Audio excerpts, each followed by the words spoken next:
Olá, você que já é empreendedor ou pretende se tornar um, precisa ficar atento às principais tendências do mercado. Para ajudar nessa empreitada, está começando mais um Negócios e Soluções, programa feito em parceria entre o Sebrae São Paulo e a TV Cultura. Fique atento, pois na edição de hoje você vai ver. Calcular corretamente o lucro da empresa pode ser um problema para novos empreendedores e também para quem está no mercado há muito tempo. Hoje nossos consultores vão esclarecer alguns mitos sobre esse assunto. Comprar fiado e marcar na caderneta é coisa do passado. Esse supermercado modernizou o sistema, ganhou garantia de pagamento e ainda fidelizou clientes. A Associação de Comerciantes revitaliza calçadas e fachadas para fortalecer o comércio de rua. Em algumas cidades e nos bairros mais afastados, fazer compras e marcar na caderneta para pagar depois continua sendo muito comum. Mas isso nem sempre é garantia de recebimento para a empresa. Veja a solução que esse empresário de Taquaritinga, no interior de São Paulo, encontrou.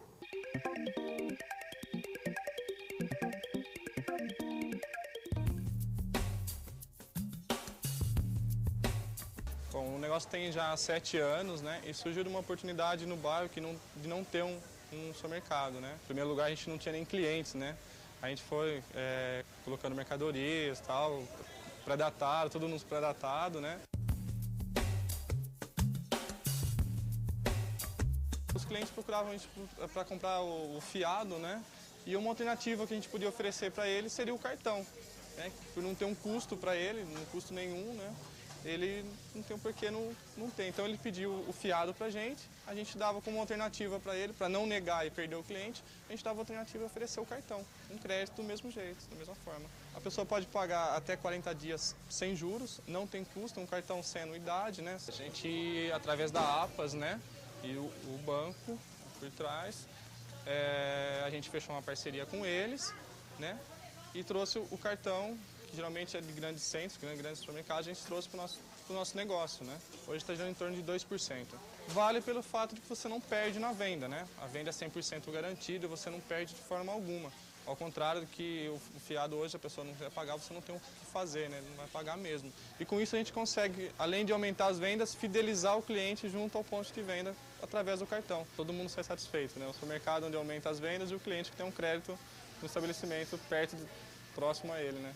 Está conosco aqui o Luiz Lobrigatti, consultor do Sebrae em São Paulo. Luiz, com essa medida não perde nem o empresário nem o cliente? Na questão de recebimento, a empresa está garantida, né? E o cliente também tem satisfeito o seu desejo de ter um tempo para pagar suas compras, né? Então, de uma forma geral, não perde. Se o cliente não pagar o cartão, o banco lá é que vai se acertar com ele depois, né? E qual é a vantagem em relação à caderneta, que é um método tão tradicional? É uma garantia para as empresas de que vai receber o que vendeu a prazo. Quando a venda a prazo é uma questão de competitividade para o negócio, ele precisa encontrar formas de realizar a venda a prazo e se garantir que vai receber. Então, ter esse cartão é uma das alternativas, fazer parcerias com financeiras, quando é o caso, né? Dependendo do segmento do negócio. Utilizar duplicatas, cheques também como forma de negociar, muito embora isso não garanta o recebimento, mas é uma forma da empresa ter documentos que assegurem ou que deem o direito dela lutar pelo seu recebimento. Agora, nesse caso, eles tiveram aí a parceria da APAS, que é a Associação Paulista de Supermercados. As entidades, normalmente, que congregam as empresas de um determinado setor, têm como possibilidade esse tipo de apoio ao empresário? Sim, porque eles representam uma força, né? E aí a negociação, a facilidade para ter esse tipo de investimento, por exemplo, fica mais acessível a todos. Então, por ser representativa, devem ter essa facilidade para os seus associados.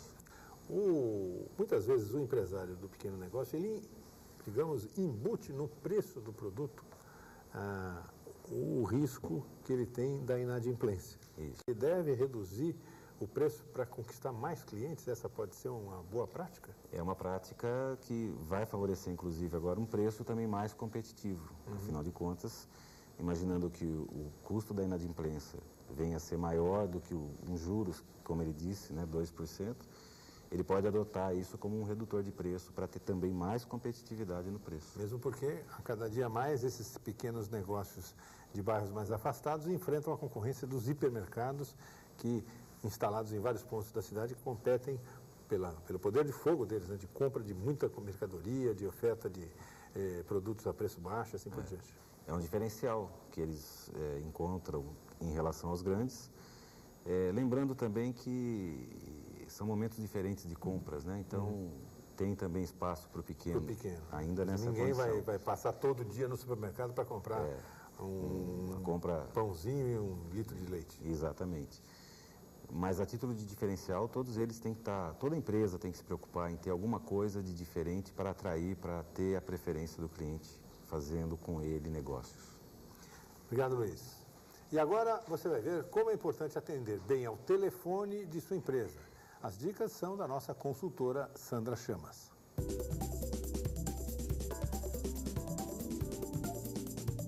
Monstros S.A., um momento. Monstros S.A., tô passando. A dona Monstrozilda está de férias. Quer gravar uma mensagem? Oi, meu chuchu!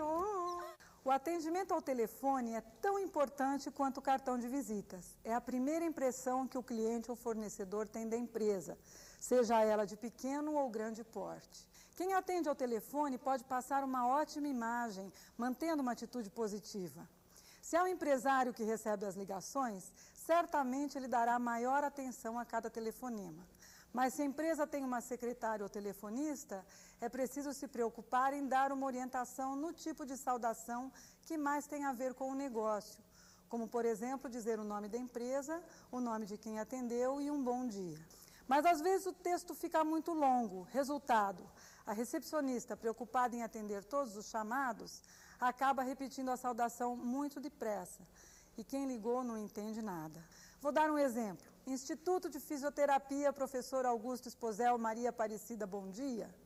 Isso pode ser substituído por Instituto Esposel, Cida, bom dia. É mais simples e o cliente vai entender perfeitamente. E lembre-se que se você falar ao telefone sorrindo, a pessoa do outro lado da linha vai perceber.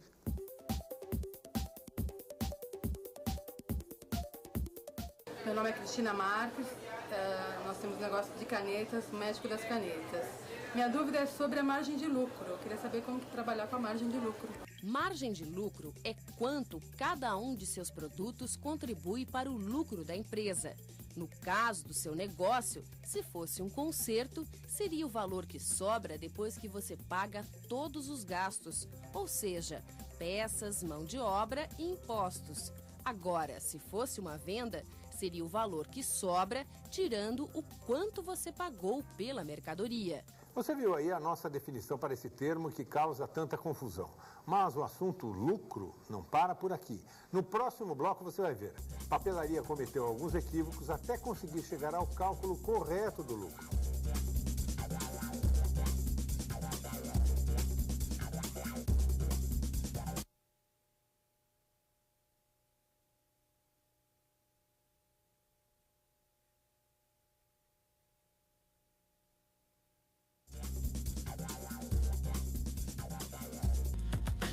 Há 14 anos, os irmãos Fabiano e Luiz abriram uma papelaria em Ribeirão Preto, interior de São Paulo. A gente não tinha noção de nada, nem de que chegaríamos aonde estamos. O controle que tinha era aquele bem básico. O livro caixa, entrada e saída. A gente sabia no fim do mês aquilo que entrou, que saiu. Realmente não tínhamos noção nenhuma. A dupla não sabia como apurar o lucro do negócio, o que acabava gerando problemas. O que acontecia é que no fim do ano chegava 13º, férias, depreciação de máquina, problemas eventuais com custo de pintura, tudo. Qualquer problema que surgia nesse caso, cadê o dinheiro? A gente vê o cliente entrar, vê o serviço que a gente tem, o telefone e não sabe para onde está indo o dinheiro. O dinheiro estava dentro da papelaria. O lucro guardado no estoque, nós achamos que tivemos naquele mês prejuízo e não era nada daquilo.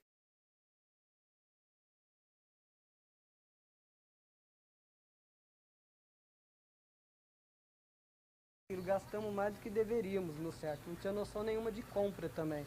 Ou seja, o lucro estava aplicado em mercadorias, como canetas, cadernos, colas e lápis, produtos que para voltar a ser dinheiro precisam ser vendidos. Saber o que é lucro e como ele deve ser calculado é fundamental para qualquer empreendedor. Afinal, o lucro líquido é o melhor indicador para saber se os negócios vão bem ou mal. O lucro ele é importante para reinvestir, para crescer, para ampliar a empresa. No meu caso, quero comprar uma máquina. Então eu preciso saber o quanto de lucro e aonde aplicar, no caso na máquina. Toda empresa tem custos e despesas. Custos são todos os gastos com os produtos, tais como matéria-prima. Já as despesas são os gastos gerados pela administração, como o aluguel, e pelas vendas, por exemplo, impostos e comissões. Já o faturamento é o que entra na empresa. Subtraindo do faturamento os custos e as despesas, o que sobra é o lucro líquido. Qualquer pessoa, qualquer micro, pequena empresa pode fazer isso na mão. Isso é tranquilo. Basta realmente saber como é feito as contas, mas manualmente é tranquilo. Em 4 anos, o faturamento da papelaria cresceu 20% e o lucro líquido subiu 7%. Prova de que fazer as contas pode exigir algum tempo e esforço, mas compensa no final. Nós, quando começamos, tinha só papelaria. Hoje é cópias, encadernação, plastificação, suprimentos de informática, e isso veio do lucro.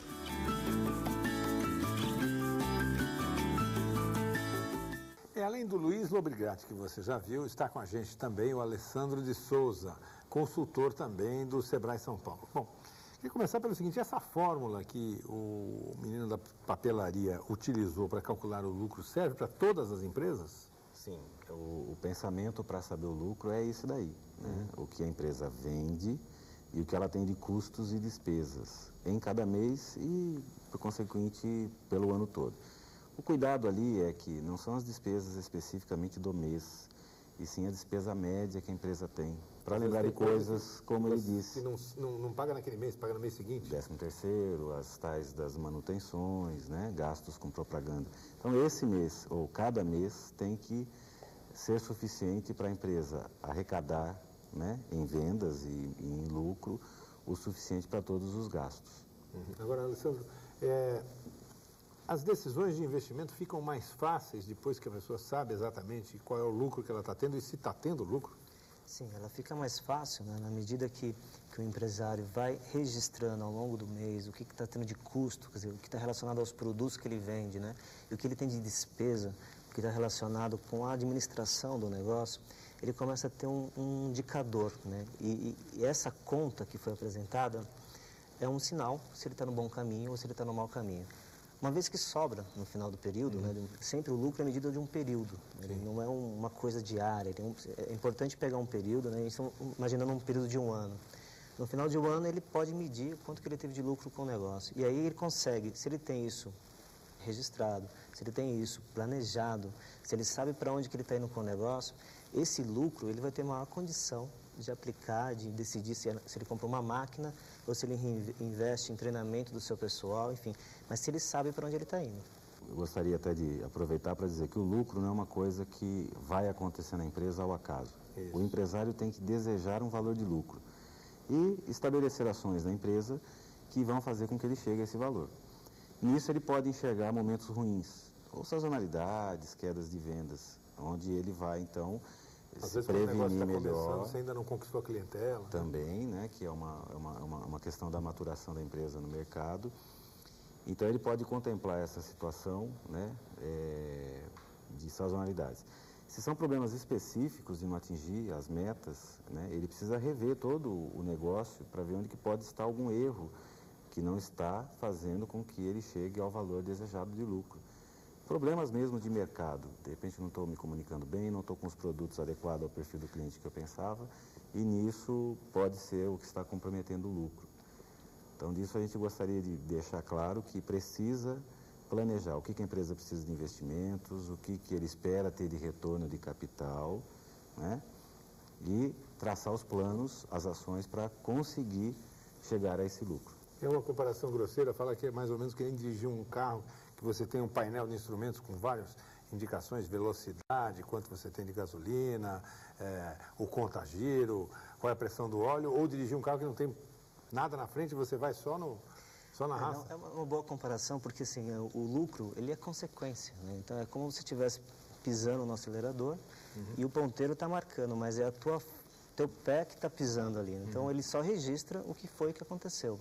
Você pode andar no limite da velocidade, você pode ultrapassar a velocidade ou andar abaixo até do limite da velocidade, né? E isso é importante ficar claro que o empreendedor, né, o empresário, esse é um instrumento, ele registra o que aconteceu, não o que está por vir, né? Então, assim, o que é importante é que ele tem uma estratégia. Quer dizer, o que ele vai fazer com esse negócio nos próximos anos? Para onde que ele está indo? O que ele está pretendendo com esse negócio? Se essa resultante, né, quer dizer, que é o lucro, faz parte de uma estratégia que ele traçou. Agora, se ele não tem uma estratégia definida, vamos supor que ele pegou este carro, né? Pegou o carro e saiu. Ele pode ir para qualquer lugar. Ele pode ir para o interior de São Paulo, ele pode ficar andando na capital, ele pode ficar girando em círculo. Agora, se ele pega o carro e sabe que ele tem que ir para o litoral paulista, então ele já vai direto para o litoral paulista e sabe a dose que ele tem que pisar nesse acelerador para poder chegar na velocidade que ele pretendeu. Então, é um indicador, é uma consequência o lucro de uma ação, de uma estratégia. Certo. Agora, o empresário comentou ali que o lucro da papelaria deles estava no estoque. O estoque também pode estar acumulando o prejuízo da empresa? À medida que vai diminuindo? Você começa a queimar o estoque? Sim, né, o prejuízo vai corroer a empresa. Vamos chamar assim, que o prejuízo seria como uma ferrugem, né? E vai atacar os estoques e vai atacar tudo que a empresa tem. É normal, né, o lucro ser gerado, e como vimos na reportagem, isso serve para qualquer empresa, não é só na papelaria, o lucro não fica disponível no caixa assim tão facilmente. Porque às vezes a empresa vende bem, mas compra mal. Às vezes vende bem e não recebe bem, então o lucro é perdido numa inadimplência, né? Sem falar que ele fica um tempo ali no contas a receber. Paga juros demais. E aí é diminuído, né, em função de uso do dinheiro de terceiros para bancar as operações da empresa.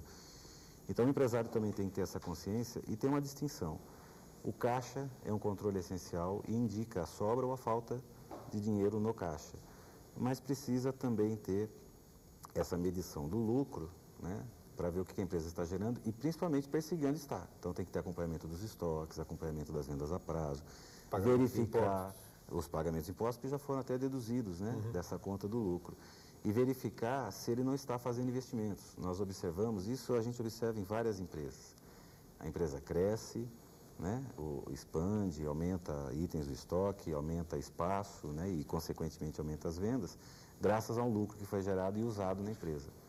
Então, a empresa recuperou um capital que foi investido, só que o dono optou por não tirar e sim reinvestir na empresa.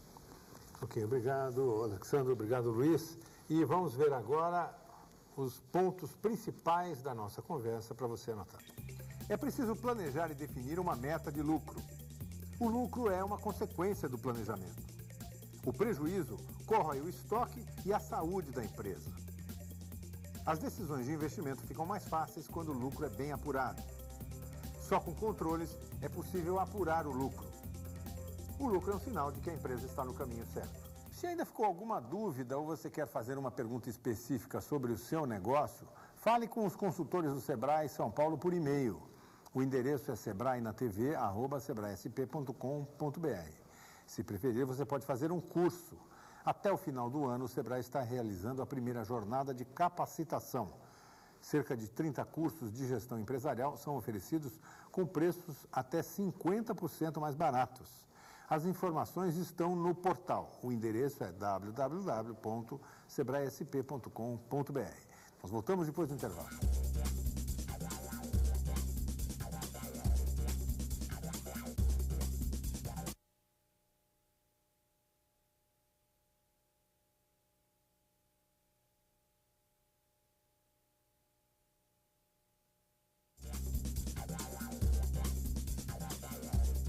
Se o lucro é o objetivo de todo empreendedor, é bom lembrar que as empresas também têm deveres. Veja o que tem a dizer a respeito o nosso consultor jurídico.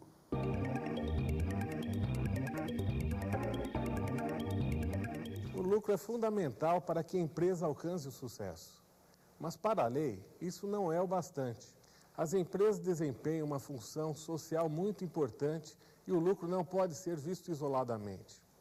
Afinal, São as empresas que recolhem impostos, geram empregos, abastecem o mercado interno, fazem circular dinheiro, trazem receitas de exportações e fazem o desenvolvimento do país. Ser sócio de uma empresa não significa que podemos fazer dela o que bem entendemos. O interesse coletivo se sobrepõe ao individual. Por isso, a empresa deve contribuir para a melhoria do meio ambiente, respeitar os direitos e manter bons relacionamentos com trabalhadores, consumidores, clientes, fornecedores e órgãos públicos. Agir de forma ética e legal é mais que uma obrigação, é uma exigência do mercado que vai recompensá-lo com o lucro. As facilidades oferecidas pelos shoppings muitas vezes tiram os consumidores das lojas de rua. Mas esses comerciantes se uniram, revitalizaram calçadas, fachadas e também as vendas. O primeiro passo foi dado em 2000. Naquele momento, esse grupo que era constituído de lojistas, que ainda é constituído de lojistas, ele já detectava uma queda nas vendas. E essa queda nas vendas foi em função de todas essas transformações que o comércio passou. A Associação da Rua João Cachoeira contratou uma empresa que fez uma pesquisa com os consumidores. Eles revelaram o que era preciso mudar. Com o diagnóstico em mãos, foi elaborado um projeto arquitetônico. Cada comerciante, a obrigação que ele tinha era de arcar com o custo de execução da calçada na frente do imóvel dele. O segundo passo foi conseguir a adesão dos lojistas para tirar o projeto do papel. A gente convenceu os comerciantes através do argumento de que é uma necessidade, é uma questão de sobrevivência, não é um luxo. O projeto foi executado em parceria com a Prefeitura, que bancou o recapeamento asfáltico, o paisagismo, colocação de lixeiras, postes de iluminação, bancos e parte de fiação, que ficou subterrânea. As obras duraram 3 meses.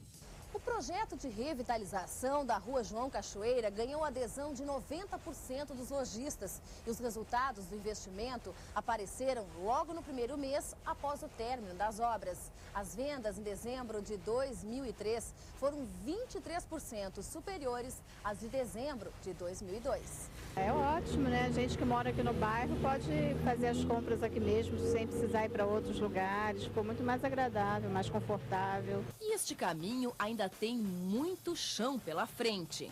Por isso o nome João Cachoeira, o shopping a céu aberto. Quer dizer, trazer tudo o que tem dentro de um shopping para a loja de rua.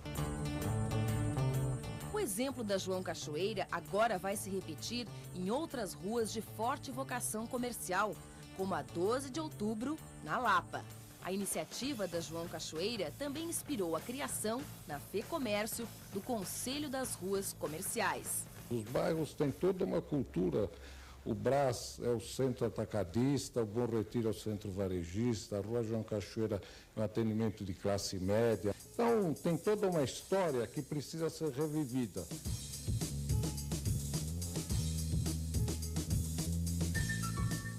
Se você quiser falar com a gente, é só acessar o portal do Sebrae São Paulo. O endereço www.sebraesp.com.br. Lá você encontra todas as informações sobre o programa e os assuntos que são discutidos aqui. Mas, se preferir, mande um e-mail. O endereço é sebraenatv@sebraesp.com.br. O negócio de soluções fica por aqui, mas na próxima semana nós vamos falar sobre vigilância sanitária. Até lá!